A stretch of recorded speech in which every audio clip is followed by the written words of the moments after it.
And our senior set, ladies and gentlemen, in the uh, modest meeting room that Sam has in his small office headquarters of Spilt Milk Dry Cleaners. You may have heard of it. It's quite useful for certain activities, some which may not be so savory. This includes when dealing with our fellow kindred, no doubt. The more unscrupulous among our kind would understand this very well. I'm sure they've made quite good use of Samuel's offers to clean up their own little mistakes at the cost of minor favors here and there. Of course, Sam is not unreasonable, but I digress. Sam is sitting in a meeting room. Has a rather large window outlooking the building. The it's a few floors up. It's not like a towering corporate HQ. No, it's just a few floors. This isn't a major megacorp. No, it's a fairly long table. Has about a dozen chairs. The window that Sam is sitting, well, the window behind Sam overlooks the north side of Battery Park. As he just sits there, his hands, temples, waiting for new arrivals.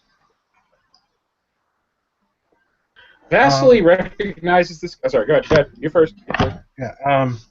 Gwen. Um.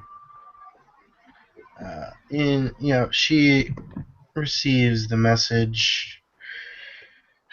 She kind of subconsciously raises her hands to her mouth. Like, well, it's important. And then this car pulls up, the Lexus, the orange Lexus, that actually matched Bubba's orange suit in that one scene. The last time he wore an orange suit, actually. Um, Gwen arrives. I'm being driven by Raquel. She carries a folder with her, a few papers in it, nothing major.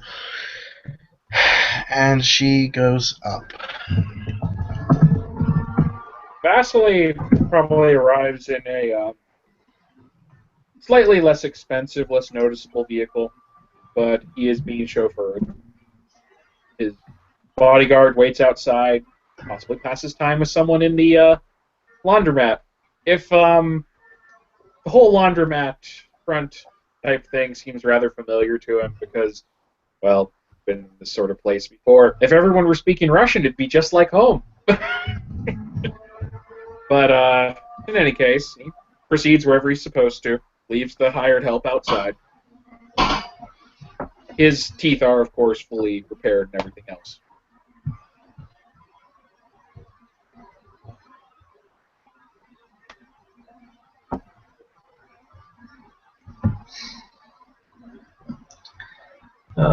As you enter, Sam just says, "Welcome, my web. Take a seat."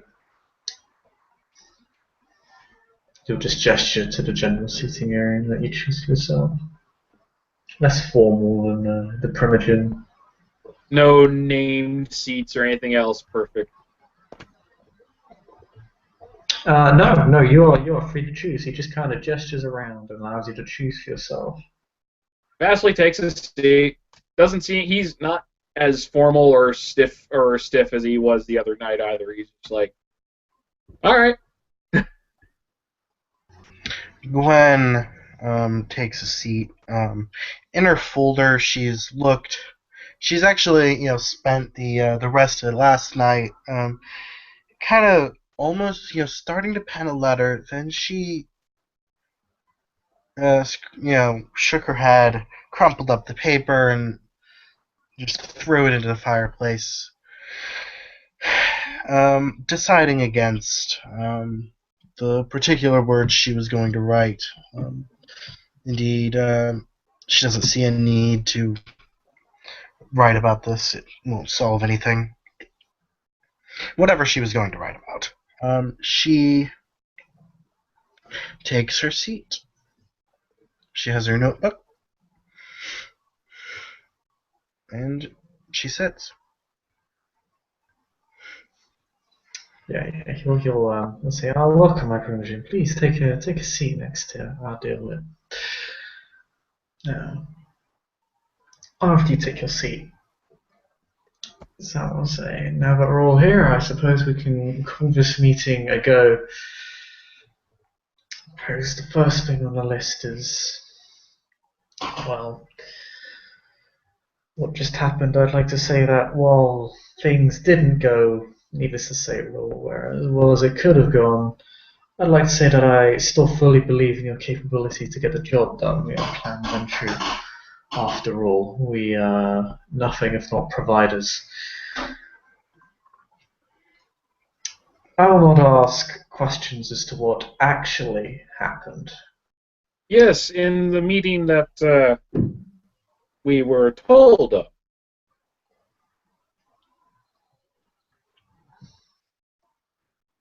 Did he say the meeting we were told of? Yes, as in the meeting that we were informed of by letter, etc. No. Not the one that we were personally there for.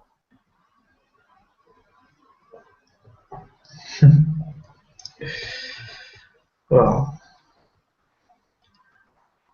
as the Seneschal stated, it's an in-clan matter, so if you wish to air any grievances for either of you, I'd suggest doing so now, as, well, I certainly have no intention of discussing the topic any further once this meeting is done. I am out to... Let's just say I've got business in the city and I can't allow distractions to weigh us down. So if this issue is to be resolved, we should resolve it now before moving on to more important issues.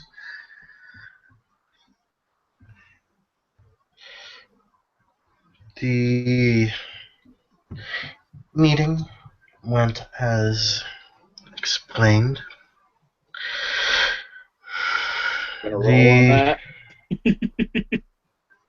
That's like a difficulty. I don't care if you have enchanting voice. That's difficulty 8 subterfuge because it's like no, really, everything went as I said, despite the fact we got called in by the Regent.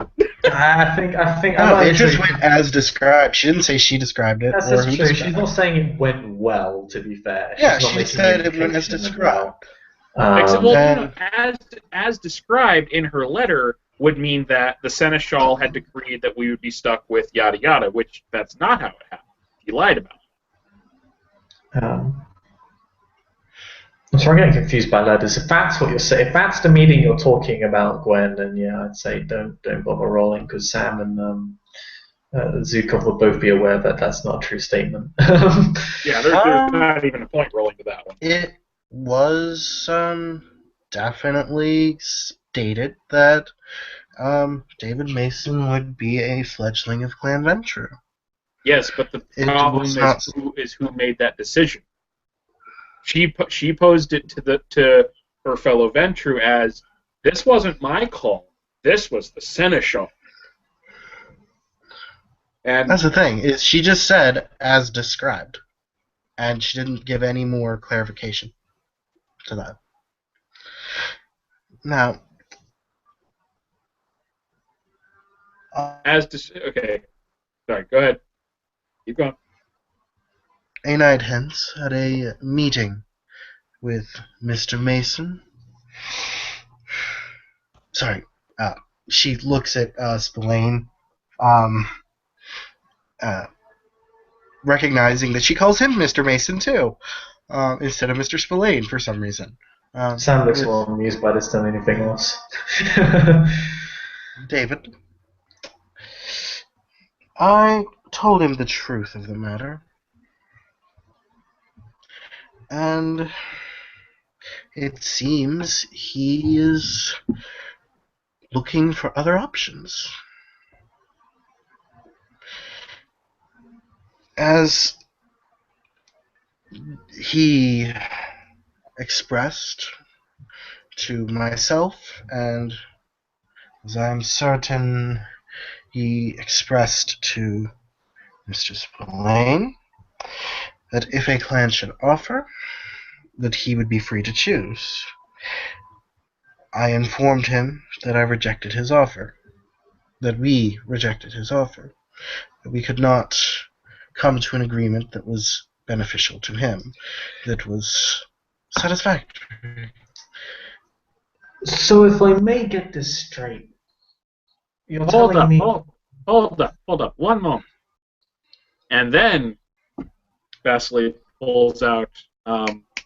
Wait, no, it's say burned it. Fuck! Damn it! Now I gotta look up the damn thing again. Sam continues. Go ahead, go ahead. He kind of, yeah. Says so. Because I discussed this with him as well. I must admit, I recently, I did briefly consider the offer myself, but Mr. Zukov was my whip. My apologies. Was quite right in that we can only accept associates, not of the blood cative, mostly. But you're telling me that we agreed to. You had a talk with him. I had a talk with him. Then agreed to make him associate. He was instead claimed as your child, and then you disowned him. Am I getting the correct line of events here? Gwen smiles. Probably a bad idea under the circumstances. No, she's smiling without teeth. Okay. She keeps that smile. She always has a smile on her face, usually. She just says, "You may be mistaking the first meeting with the second. A night. Oh no, it would be 2 nights hence. We set this the day after. Okay, two Why nights don't we hence. take this from the beginning then? Let's start from the point where I think everyone is on the same page. We had a meeting. We talked about our own meeting, all three of us, just last weekend. We talked about what would happen with this fellow. We decided as a group, okay, you're Primogen, I'm Whip. He could take either position and doesn't want to." He points at Sam. Sam just shrugs, rather amused by your statement, but happy for the compliment. He's being blunt in this. He's like, okay, so, and after all that was taken care of and our own hierarchy was established, we talked about the caitiff. He was going to be one of ours. Oh no, he got shovel-headed. That sucks. That's not a good thing. You can tell Vasily is usually very well spoken. So far at the 3 that Gwen has seen, he's been very well spoken. In this case, even though it's the boardroom, he's basically like, I'm going to treat this like a normal conversation. It's still on the table and on the level, but he's not worried so much about being too flowery right now. This is business. This is business. Mm. He's being direct about it. So, in that meeting, after the hierarchy was established, you said that as a group, we would basically take this fellow and take him as an associate. Take what he has, make him useful, but we cannot take him as a vendor. And when you, well, why didn't you take it from me? When we left that presented this option to Mr. Mason, and he refused. That is what I was trying to say. So you went to the Primogen Council, and as I said, I want to hear the whole story at this point. You went to the Primogen Council, and it was discussed. What happened before? You said you went to Mason. Was this after or before the Primogen meeting? It was after. I delivered a few other minor terms and conditions that don't really pertain to us, but they pertain to Mr. Mason alone. Right. Okay, I think I've got a pretty good idea of what happened now. I suppose I was right then. You did agree to take him on your child, and then you, you just say that this, you just kind of, again, he does what I'm doing. There's no way to work your way around that. Not that I particularly care. He was not of the clan to begin with, but that's what happened. Then we have our meeting with the region, and well, our seneschal, better regent, not a title of our clan, of course. And he gets rather frustrated at both of you. Well, I suppose for going over to clans' heads in two different regards. Now, So, what I'm confused at, according to your letter, the one that you sent us and said, get rid of, you said that the Seneschal ordered this during the Primogen meeting, that we no longer had a choice. This man would become a part of our clan.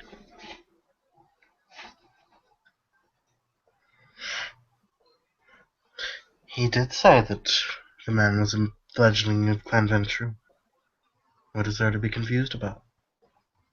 Did you saying is tell you're him that very that couldn't be done?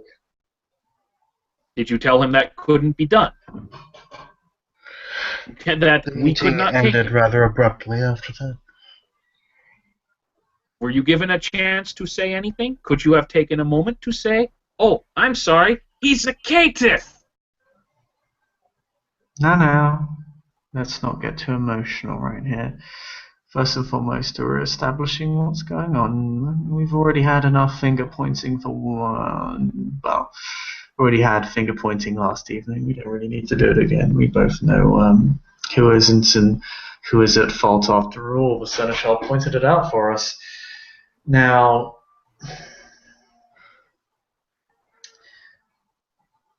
we already know who screwed up and in what way.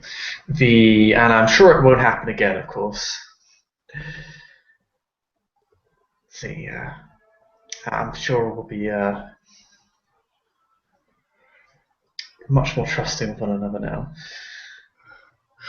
Problem lies in how do we repair the situation? Because as far as I'm concerned, we're on very thin ice, especially for the highest of high clans.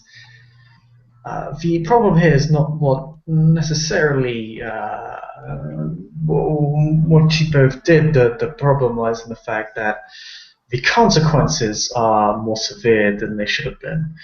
Now, I need to know exactly what you two are capable of so we can get to work on repairing the situation. There are a couple of things I believe we could do to repair our repute. I'm quite good friends with Mr. Budge. I'll be working to make sure this doesn't become particularly public. No doubt, the Seneschal knowing is bad enough. I'll be painting a picture of sunshine and rainbows, as it were. And I'll be using our friend to gather more information around the city and force her own position towards making less scrupulous allies appear a bit less credible.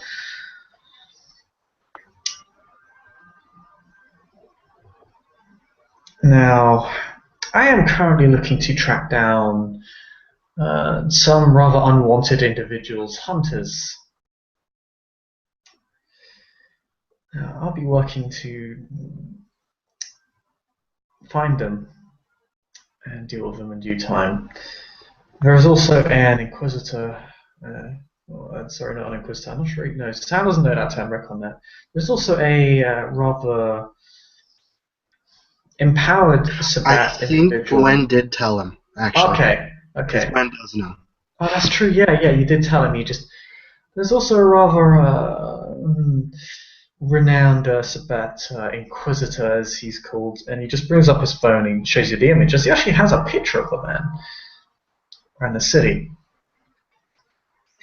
Now, he's been looking for certain things and been attempting to deal with it.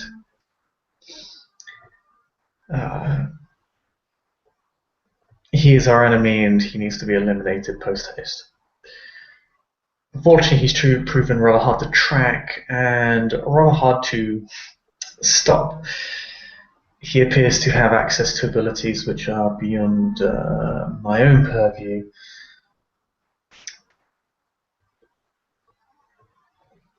if you to have any means of finding such a man, by all means do so. We need to prove that we are the clan of providers. The ones leading the charge in solving everyone's problems so that they don't have to. Because that's what the Ventru do. We solve problems. That's why we're in charge. That's how most people get in charge. At least in my area of business. We solve problems. And right now we've got a few problems that we're dealing with. There's also another man I'm looking for. I'll be finding him myself, though. I'll give you his name, though. His name is Jonathan Masters. There's a rather imposing individual that runs around the Devil's Playground area. The domain of Justinian de Cante, the Primogen. He actually air quotes the Primogen of the Toreador. Gwen holds up a finger. Like, might I interrupt you? He is, in truth, the Primogen of the Toreador. He is not a fictitious Primogen. Continue. I'm back. She just doesn't even, like, wait for a response. She just expects you to continue your story. What'd I miss? I said BRB. Gwen interrupted me when I said just it. So Sam was talking about how basically they need to lead the charge and solve everyone's problems, essentially, because that's how they're going to repair their image. Sam has also said how he's going to keep in contact with Harpy. And then Gwen interrupted him and basically said, with Sam's permission, of course, and said that he is in truth a Primogen of the Toreador. Just to make a point. Yeah. Sam then continues and air quotes Primogen again. Yes, in truth, a Primogen.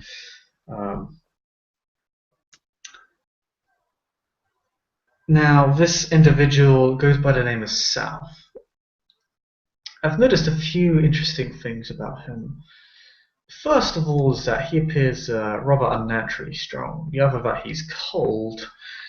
And thirdly, that he does not know what a phone is. Also, any personal details relating to him are apparently, according to him, classified. He used to work for some individuals, but cannot tell anyone and will not tell anyone. He goes around asking random people for help. Or asking people if they need help, rather. Just random people on the street. He battered on the Devil's Playground door a few times, I believe. Now, it's possible he is simply insane, but there are a few giveaways that may suggest that he's not necessarily who he says he is, or maybe he's simply unaware. It wouldn't surprise me if his mind had been wiped and he was simply left for dead, if we're assuming the worst case scenario. I'll be gathering more evidence on that man, but he's asked me to track down a Jonathan Masters. If you know such a man, please do contact me. As if this is a kindred matter, then we'll need to be dealing with that quite, shall we say, in haste. As this man would not be known to the city at large, if he were to be. Possible all of these are just coincidences, however. The last issue is Staten Island itself. The Sabbats still exist. And we need to find a way to, let's say, slow their recovery. Now, if I'm certain you're aware at this point, Primogen and I were involved in a rather large-scale battle with them very recently, crippling their numbers and killing off a red lister by the name of Alexander Swift. It has not destroyed the Sabbatini area, and I believe they're not necessarily many of their leaders exist now, but they still have one or two, the important ones. If a red lister was a significant blow, but it won't be enough to destroy them utterly. This Inquisitor, however, may be an important figure to bring down, and I would urge that those with means of finding said person involve themselves quite heavily in doing so.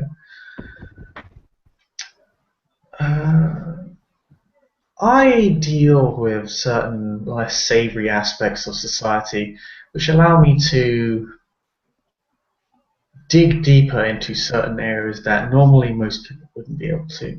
So I'll be dealing with affecting the enemy's operations in Staten Island itself.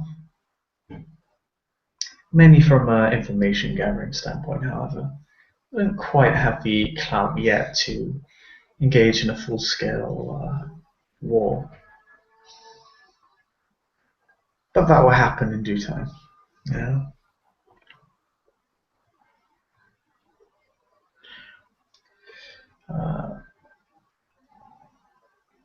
If you have any suggestions as to go forward, please do. I'd appreciate the advice. Or if you have any services you wish to present. Gwen clears her throat. As this has been a setback, to be sure, but we can recover from it. We have all had our own breaches of etiquette, from severe to minor, and in between. Now, I understand that we must make and forge friendships and unity within the city. At the moment, I would encourage us all to seek out the members of Clan Toreador, as the esteemed Primogen and I have begun speaking of friendships that will strengthen the city. The details are not ironed out. It is still in discussion, but I would encourage all of us to find ways to be of use to clan, to be helpful to the clan as a whole. They would prove a valuable ally, as well as a valuable voice on the council. Tell me, what has Mr. Decante got to offer? Don't get me wrong, I'm not questioning whether he has nothing to offer. I'm actually quite interested, as you'll have to part with something here. And, well, from what I've seen, gizmos, but they've mostly been symbolic or empty. Despite claiming domain in Staten Island, he was never actually there.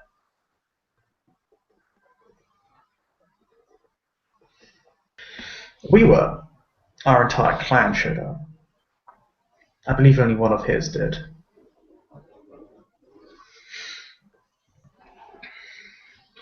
And that is, of course, what is part of what is being discussed.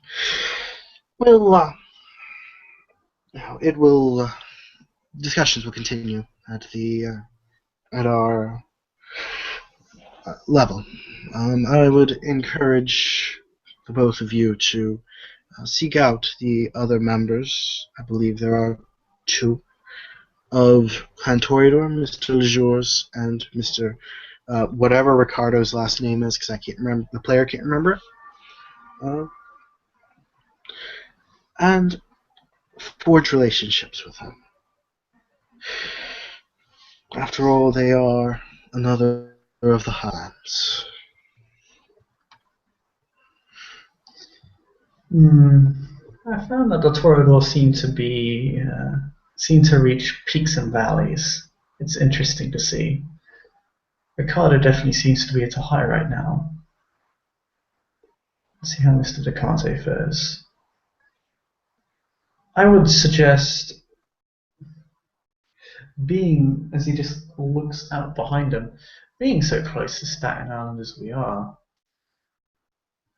perhaps it would be prudent to begin moving in on some of the edges of Sabat territory, slowly clearing them out, and we can claim that domain for ourselves. It will make an excellent staging point for the other clans, and maybe Mr. Decante's claim might not be so empty without our assistance. And he just begins, quite literally just smoking a cigarette on the spot. It will be taken into account. She looks at Vasily as he looks as though he's going to say something. He would have waited until she was done. Oh, no. She finished and then looked at him because I realized I cut you off. Okay.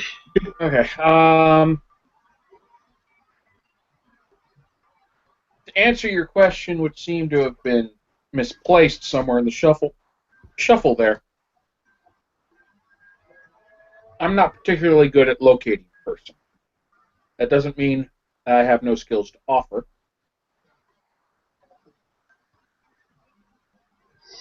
One of my primary skills is in tracking down money.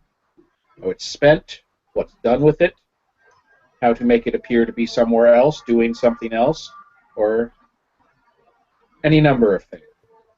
That's one of my primary. As well, I also have some connections here in the city, some my own, mostly granted me by my sire. I have some connection with the Justice Department, or rather, civil, what's a good way for it? Justice. Regardless of some connection with the justice system in this area, some with the police, and some with, shall we say, the same sort of less savory types that would operate a facility like this. Obviously, we're not connected to the same families, but that could actually play in our favor. You know which family has a controlling interest in Staten Island? Sam would know, but I don't actually know the name. Okay, but we can assume that he's told. And presumably Yes. it's not yours or mine. Yeah, I'd also presume it's not necessarily one family either. It's probably shared by a couple. Either way, we'll ask Amit-chan or Tim later. Yeah. All right. Well, with coordinated efforts between the Russian families and which family are you backing so that I know not to step too harshly on your toes? The Spillane. Mr. Budge has connections with the Falcones, so I'd also recommend caution there. The Falcones are the Italians, or Yeah. and which ones are yours? The Spillanes, the Irish mob. The Irish, the Italians, and the Russians. If we capitalized on that, we could actually make the city run like a well-oiled machine. I've already got my family working very smoothly with some of the street-level gangs. I've got men guarding the border to Staten Island right now. The question is, when to go in? I was thinking of, if at all possible, we implicate one family in Staten Island while empowering another, pick a side, monopolize on that, and forge an alliance with them. We take control of that family. And with it, we don't have to intrude on the territory of others. We simply have to capitalize on a pre-existing conflict while tearing away control from the Spat's hands discreetly yet directly. Of course, this will mean identifying which family falls under Sabat control. but I'm fairly certain I can figure that out with my connections. Should also be worried about the possibility that even if Sabatones say the American Mafia or one of those, that they may well have many informants within the ranks of other families. So any actions we might be taking could be noticed by them. That's true. That's why I'm trying to capitalize on this now rather than later, as no doubt they're still reeling from the most recent defeat, and we'd hit some of their targets, some of their measures of pull. Well, not myself, but those who came to the city before me had apparently struck at them in such a way. So they're in a vulnerable position right now and are more focused on stopping their descent rather than rising up. This affords us some time with which to consolidate and plan, which I'll be using to lash out at them. With this talent for making money appear in different places and tracking it, that'll be most useful to us. Once I find out our marks, we can use that to implicate them or drain their resources where appropriate. Quite possible. Oh. In case this has been productive, I'll be working on tracking down who owns what and where, as well as finding some of these other individuals, the hunters and the masters and this inquisitor. He air quotes inquisitor as he doesn't actually know what the term means, so he presumes it's a title of some sort, but he air quotes it because well, it sounds rather funny, a rather anachronistic title, of course. If that will be all, I think we can call this meeting adjourned, as we will have our roles. Miss O'Connor, do you wish to focus on a particular area, or will you be taking head of clan relations between Venture and Toreador? That is one of the things that I will be doing. You can make an empathy roll on this, by the way, because there's an implication hidden in that sentence.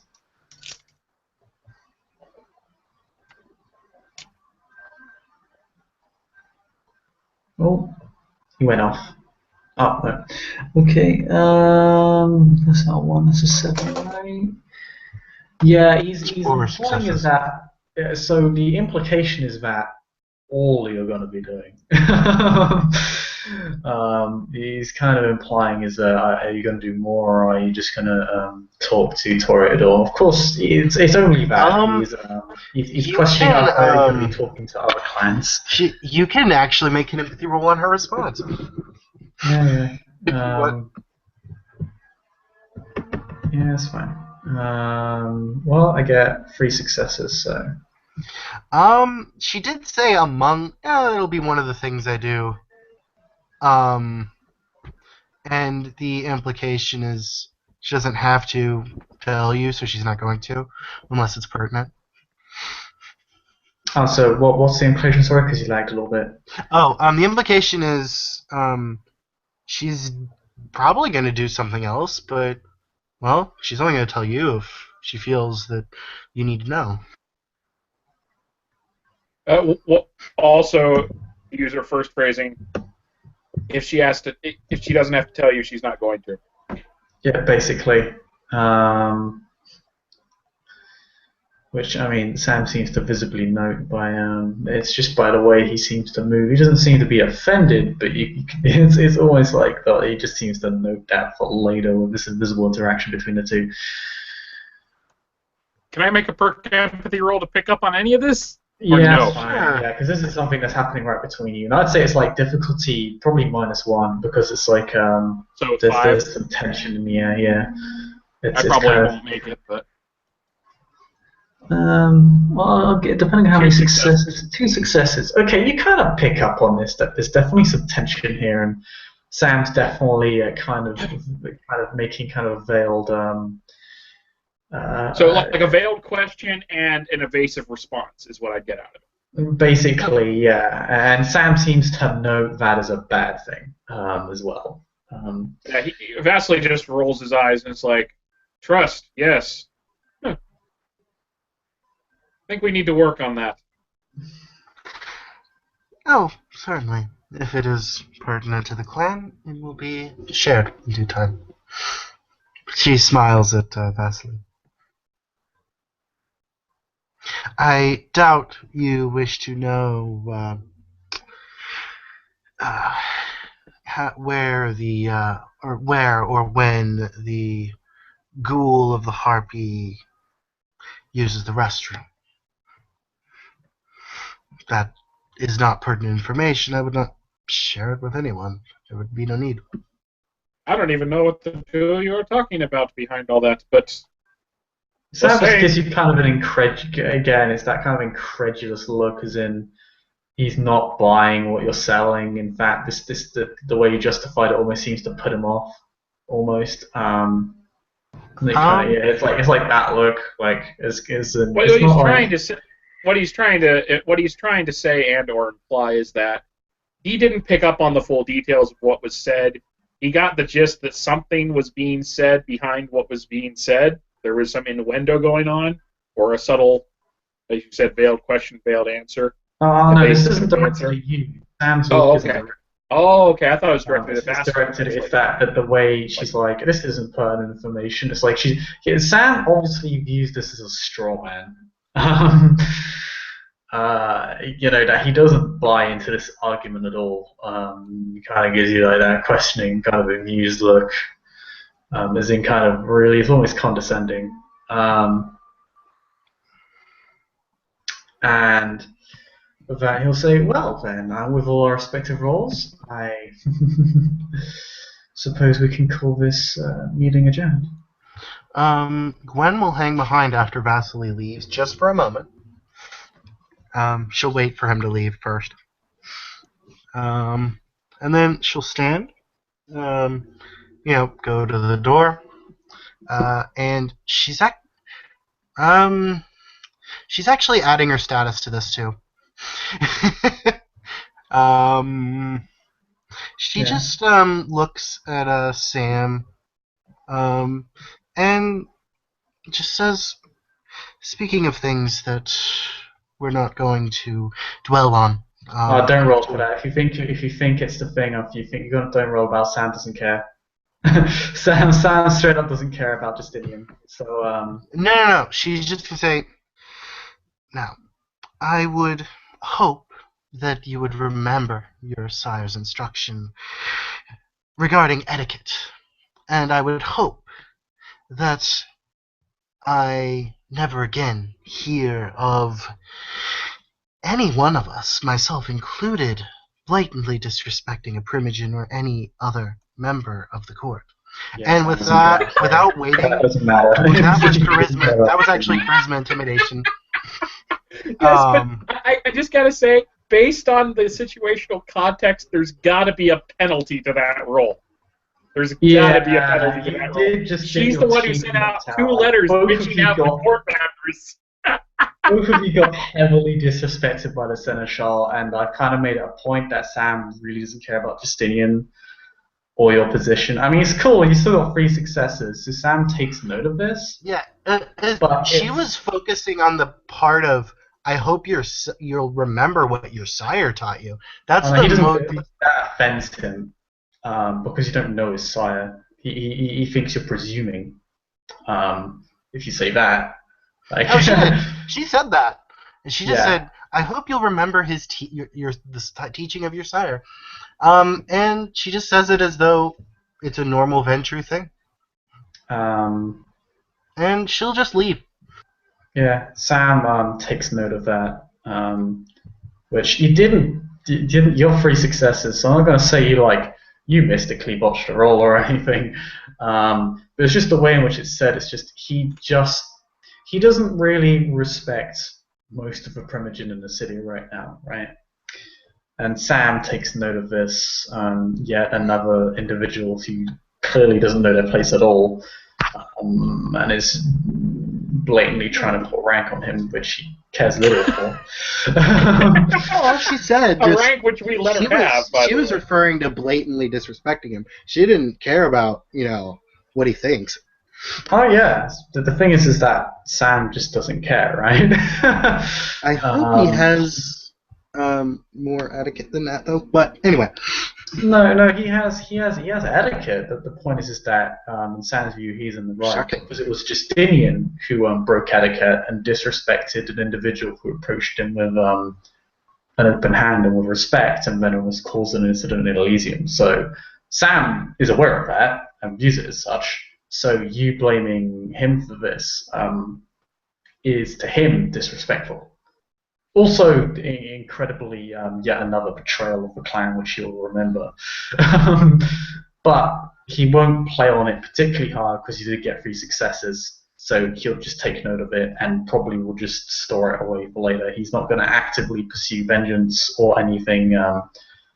It's just that in this case, a role just doesn't really make sense, just because Sam's viewpoints are very ingrained, and it doesn't make sense because he doesn't view the Primogen as particularly powerful in this city, and well, no one's proved him wrong yet. So he's going to continue what he's always been doing. Take note of that. Just shake his head, and we'll leave the scene ending there as.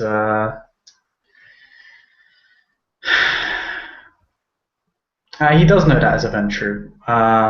He also knows that this is a person who is a kid playing as an adult.